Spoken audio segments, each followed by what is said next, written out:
नमस्कार दोस्तों। तमाम कहावतें कही जाती उसी में कहा जाता है मोदी का हाथ बलात्कारियों के साथ, मोदी का हाथ पूंजीपतियों का साथ, मोदी का हाथ मुनाफाखोरों के साथ, मोदी का हाथ घोटालेबाजों के साथ, मोदी का हाथ हर गुनाह करने वाले के साथ। जी हाँ, वो सब उन्हीं को आशीर्वाद देते हैं। और जब उनको आशीर्वाद देते हैं तो सरकार क्या करती है? सरकार को जो काम करना चाहिए वो करती नहीं है, और जिन्हें जो काम नहीं करना चाहिए वो करते हैं। भारत की विदेश नीति पर भारत के प्रधानमंत्री नहीं बोलते, विदेश मंत्री नहीं बोलते, उस पर बाबा और तमाम भगवाधारी बोलते हैं। जब कहीं अत्याचार होता है तो उस पर ये तमाम सारे नीति नियंता और प्रशासक बोलने की बजाय तमाम वो लोग बोलते हैं जिनकी कोई हैसियत नहीं होती। जी हां, यही हो रहा है मोदी राज में, और इसी सारे की नस तोड़ी है राहुल गांधी ने। इसीलिए मोदी को दुनिया का सबसे बड़ा दुश्मन यदि कोई नजर आता है तो राहुल गांधी नजर आता है, इसलिए उन पर हमले होते हैं। बहरहाल, मैं शुरुआत करता हूं कि ऑस्ट्रेलिया में भारतीय जनता पार्टी की ओवरसीज बीजेपी का जो अध्यक्ष था बालेश धनखड़, जो हमारे देश के उपराष्ट्रपति हैं जगदीप धनखड़, उन्हीं के उससे संबंधित जाति से, कुनबे से, तो वो बालेश धनखड़ वहां पर आधा दर्जन लड़कियों के साथ में रेप करने, उन्हें नशा खिलाकर उन्हें किस तरीके से रेप करने और उनके वीडियो बनाने और सबके मामले में दोषी पाया गया। इतने तो ये पुख्ता सबूत मिले। इसके अलावा जो जांच में आया था कि उसने दर्जनों लड़कियों के साथ यही किया, और यही नहीं करता था, भारत से जो तमाम सारे लोग जाते थे उनको भी लड़कियों, जो नशा खाके और जिस तरह से करके लड़कियों का इस्तेमाल करता था, उनका उन्हें भी इंजॉय कराता। नरेंद्र मोदी जब ऑस्ट्रेलिया गए तो उससे स्पेशल तौर पे मिले थे। क्यों मिले थे मैं नहीं बता पाऊंगा, लेकिन उससे विशेष तौर पे मिले थे, विशेष टाइम दिया था, और यही नहीं, विशेष तौर पे विशेष विशेष बहुत कुछ था। अब क्या वजह थी, क्या हुआ, क्या नहीं हुआ, मैं नहीं जानता हूं, लेकिन अब ऑस्ट्रेलिया की अदालत ने सारे सबूतों को देखने के बाद उसे दोषी पाया और 40 साल की सजा सुनाई है। 40 साल की। अब आप सोच लीजिए कितना गंभीर अपराधी होगा जो ऐसा हुआ है। फिर दूसरा किस्सा आ जाता है। भारत को लगातार ट्रंप बेइज्जत कर रहा है। लगातार वो जिस तरह की बातें कर रहा है उसमें लगता है कि जो काम भारत सरकार को करना चाहिए वो और नहीं कर रहा है। कनाडा हो, मैक्सिको हो, इन सब देशों ने अमेरिका के प्रोडक्ट का बहिष्कार कर दिया है, और यूरोपियन देशों ने भी बहिष्कार की सुगबुगाहट दे दी। लगातार ट्रंप भारत का नाम लेकर, किसी और का नाम नहीं लेता है, भारत का नाम लेकर भारत को बेइज्जत कर रहा है, बदतमीजी कर रहा है। हमारे प्रधानमंत्री के पद से लेकर के तमाम को अपमानित कर रहा है, यानी भारत को अपमानित कर रहा है। चीन और जापान धड़ल्ले से डॉलर को बेच रहे हैं ताकि डॉलर कमजोर हो, लेकिन साहब भारत अपना सोना और सब कुछ बेच करके वो डॉलर खरीद रहा है, वो रुपए का अवमूल्यन करके डॉलर खरीद रहा है, और अमेरिकी प्रोडक्ट कैसे भारत में आए, उसके लिए सारा काम कर रहा है। भारत का वाणिज्य मंत्री पीयूष गोयल अमेरिका गया, 3 दिन पड़ा रहा, बड़ी कोशिशें की, वहां के वाणिज्य मंत्री ने उसके साथ मुलाकात करना भी मुनासिब नहीं समझा। अब आप सोच लीजिए, मुलाकात भी मुनासिब नहीं समझी। हम दुनिया के सबसे बड़ी आबादी वाले देश, हमारी सबसे बड़ी ताकत हमारा उपभोक्ता होना है, निर्माता तो हम है नहीं।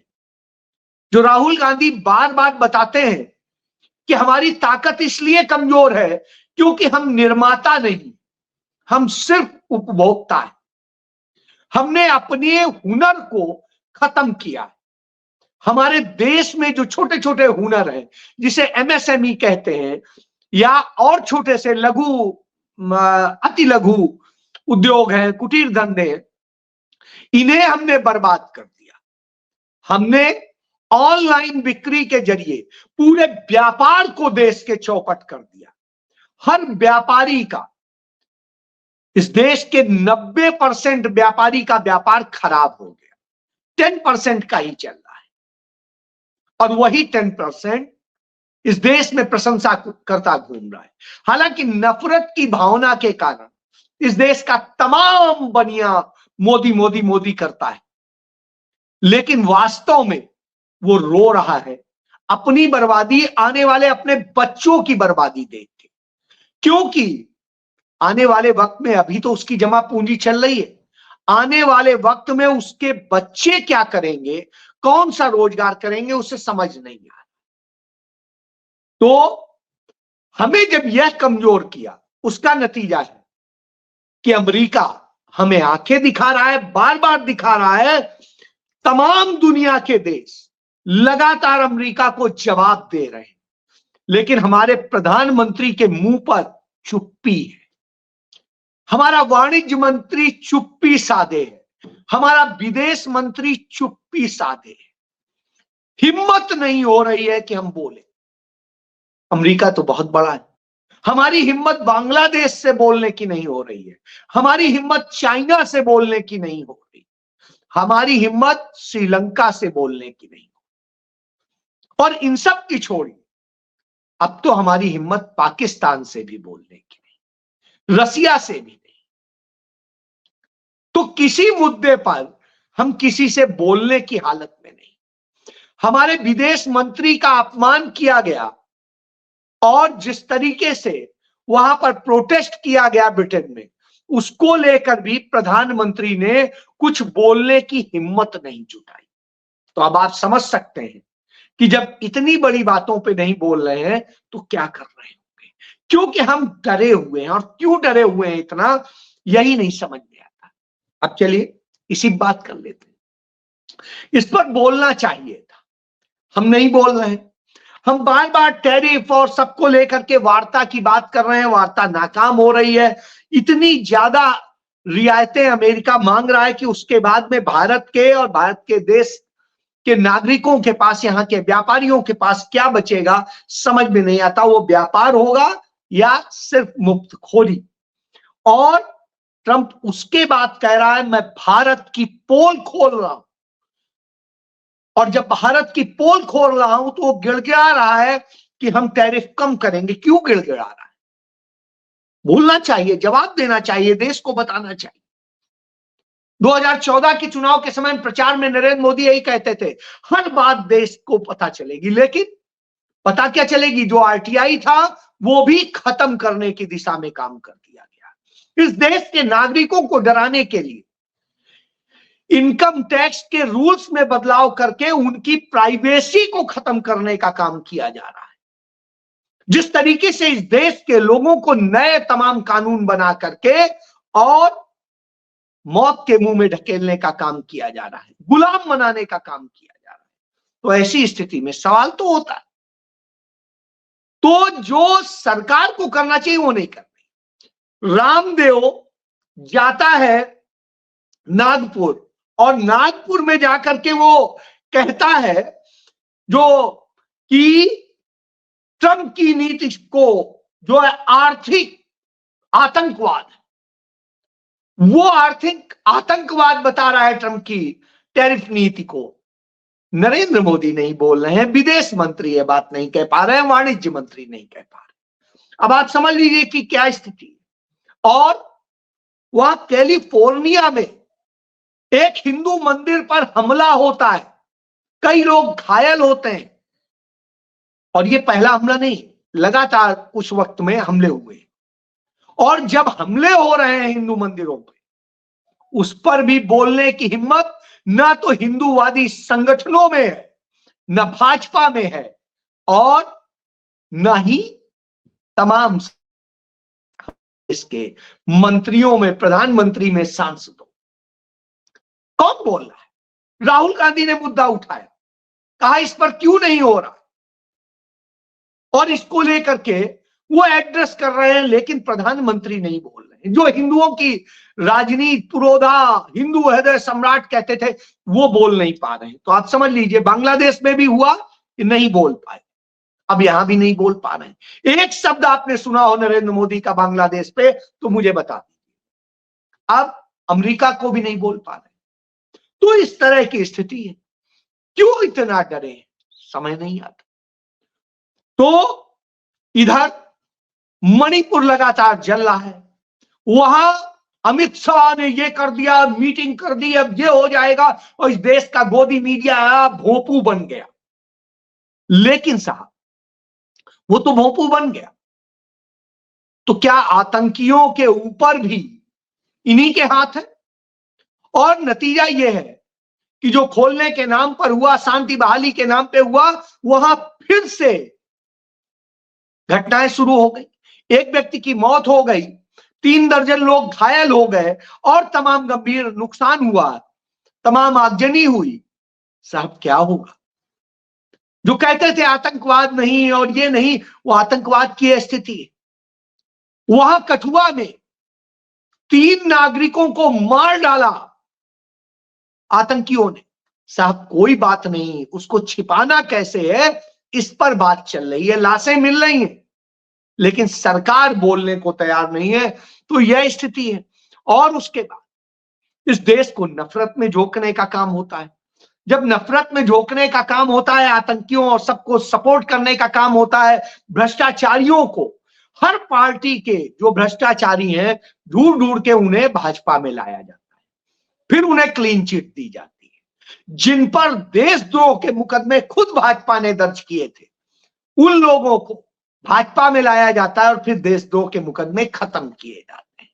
यानी अब आप समझ लीजिए, आतंकियों पर भी इनका हाथ है, बलात्कारियों पर भी इनका हाथ है, और तमाम इस तरह की हरकतें करने वालों पर भी है। अब आई देश में फिर क्या हो रहा है? देश में लोगों को डराया जा रहा है, धमकाया जा रहा है, तमाम तरह के टेरर। अमेरिका कितना टेरर कर रहा है, नहीं कर रहा है, मुझे नहीं पता, लेकिन भारत के अंदर टेरर स्थापित किया जा रहा है, लोगों के मन में डर बिठाया जा रहा है। यह सत्य है। और इस पर कौन बोल रहा है? इस पर राहुल गांधी बोलते हैं और नसीहत देते हैं, न डरो न डराओ।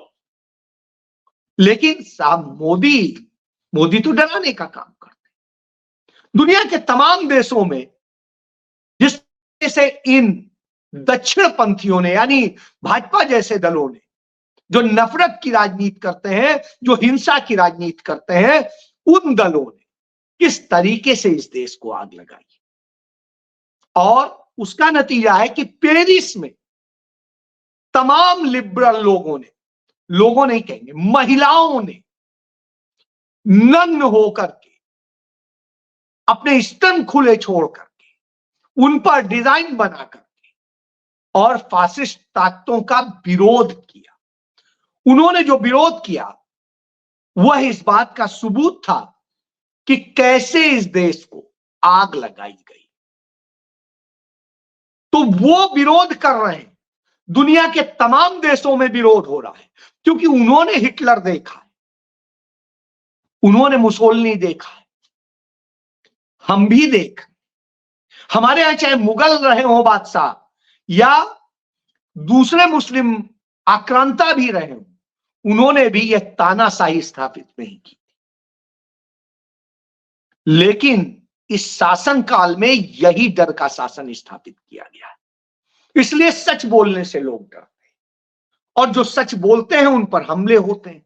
इसका नतीजा हमें सीतापुर यूपी में, जहां डबल इंजन की राम राज्य की सरकार है, वहां देखने को मिला। एक वाजपेयी लड़का जो बीजेपी का सपोर्टर था, पत्रकार था, उसने वहां के माफिया के खिलाफ खबरें लिखना शुरू किया। उसको सरेआम एनएच पर, लखनऊ दिल्ली राजमार्ग पर रोककर सबके सामने गोलियों से भून दिया जाता है। तो यह हो रहा है, यह है राम राज्य। सच बोलोगे तो यह होगा। वहीं हमीरपुर में एक पत्रकार, वहां के माफिया ने घेर करके, पूरे निर्वस्त्र करके बुरी तरह से मारा पीटा और सब कुछ किया। उसे एसडीएम ने कहा था वहीं मौके पे पहुंचो, हम आ रहे हैं, और वहां पर माफिया आके ये कर दिया। इसी तरीके से कई और जगह हो रहा है। तो लगातार ये हो रहा है, जहां जहां भाजपा का राज है ये हो रहा है। इसी तरह छत्तीसगढ़ में हुआ, एक पत्रकार को बुरी तरीके से वो करके मार डाला गया। माफिया की सड़क घोटाले पर उसने बात की थी।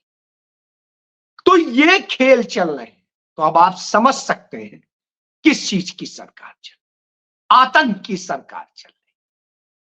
अमेरिका का टैरिफ का हो सकता है, लेकिन मोदी की सरकार सिर्फ टेरर की सरकार, और बोलने की हिम्मत विपक्षी दल भी नहीं कर रहे।